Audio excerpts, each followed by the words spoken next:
Dito sa mundo, ito talaga yung totoo, yung realidad na dapat alam mo at ng lahat ng tao.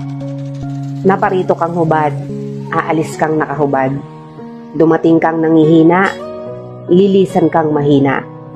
Iniluwal kang walang salapi at mga bagay, maglalaho kang walang salapi at mga bagay.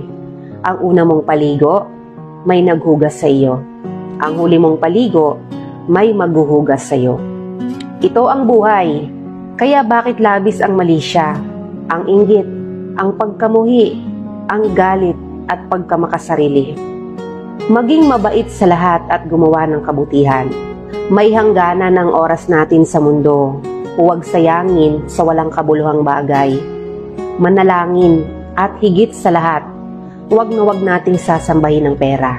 Dahil kahit anong dami ng pera mo o ng ari-arian mo, kapag binawi ng Diyos ang buhay mo, iiwan mo rin yan at hindi mo madadala sa iyong pupuntahan.